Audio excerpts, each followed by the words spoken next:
One battle after another deserves all of the hype it is getting, and it is going to be one of those movies, in my opinion, that we are talking about for a long time. So let's just jump right into this thing and talk about what makes this movie so special. So in this movie, we follow a washed up revolutionist who is played by Leonardo DiCaprio, but once his daughter is taken due to the past actions of her mother, who is played by Teyana Taylor, he sets out to save her from an old enemy. But with that said, as always, before we get started, if you're new here, my name is Aaron and I talk all things movies and TV, but really mostly movies, so if you're into that sort of thing, go ahead and hit that subscribe button, and while you're at it, hit that like button as well. And of course, if you've already seen the movie, let me know your thoughts on it down below in the comments, but without further ado, let's talk about one battle after another.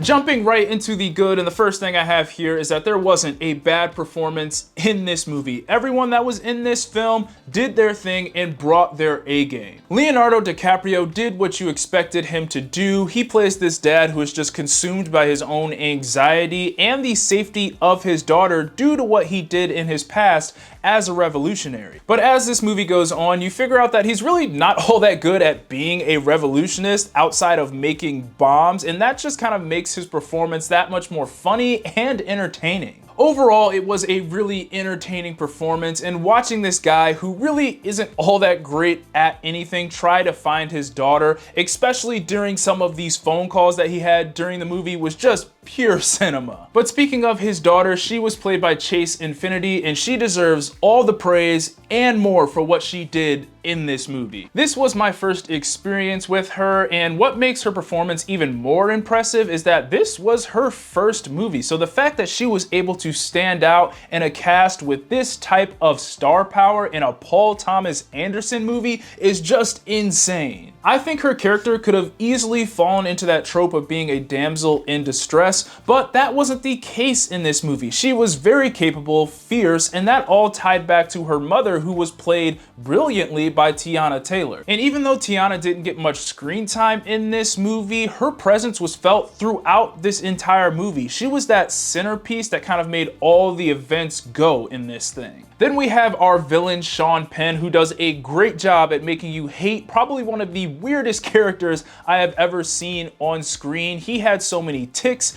and mannerisms that really just made you want to punch his character in the face. But every time he was on screen, it just made me squirm and feel uncomfortable in my seat. So I guess that is a big compliment to him. And I know a lot of people are saying that he should get some Oscar recognition for Best Supporting Actor, and I can jump on that train because he was that good in this movie. There was also Regina and Benecio del Torro, who did great as well, but as great as all of these performances were, it was what this movie brought to the table that makes it special. And that leads me into the next thing I have for the good, and that's really like everything else about this movie, but that can all be wrapped up into the story and just how timely this movie is. On the surface, this thing is about a father just trying to save his daughter, but it also has themes of immigration, white supremacy, and this never-ending fight that we call life, which goes along with the title, One Battle After Another. The thing that is a little bit haunting about this movie, though, is that it does kind of put up a mirror to the things that are going on in the world we live in, especially here in America. This story was chaotic, but also felt controlled in a way, and due to that chaotic feel, it made this 2-hour and 45-minute movie feel like a 90-minute film, in my opinion. On top of that, the cinematography was great, and it was just a satisfying film to look at. There was tracking shots, wide shots, lots of close-ups that I really enjoyed,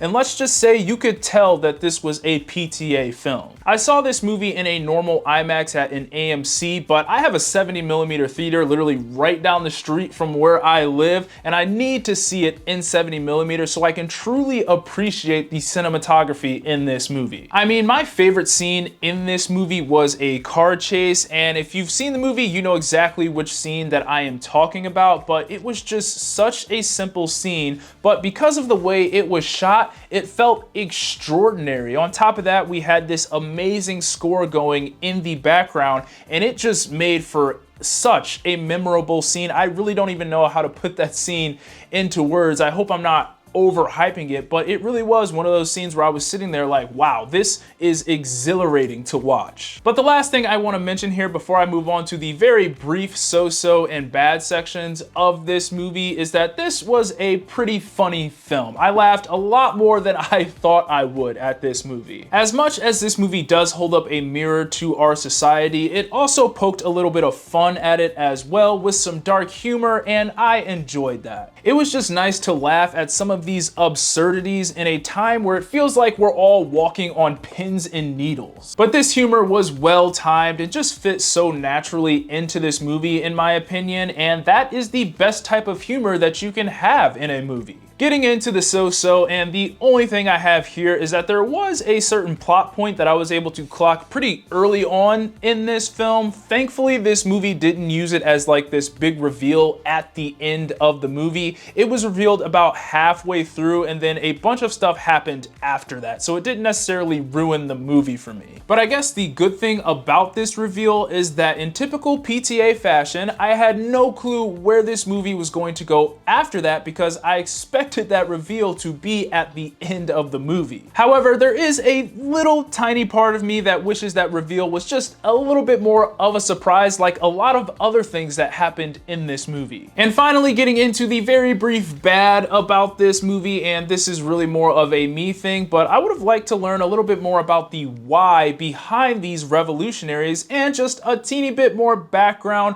on the world that this is taking place in. For instance, who is in charge in this world? How did we get here, and what are we fighting against and for? We are kind of just dropped right into the middle of this revolution, so I just would have liked a teeny bit of background on the why behind it all. But for my final thoughts, this is hands down one of the best movies of the year. The cast brings their A game across the board, and Paul Thomas Anderson delivers once again. It's a timely, meaningful story with great cinematography, themes, and a great score as well. Plus, there are a couple of laughs mixed in. So for my personal tier list, this goes in the great for me and is a must see. Those are my thoughts on one battle after another. Be sure to let me know what you thought of the movie down in the comments. And as always, be sure to like, subscribe, comment. God bless, and I'll see you guys later. Peace.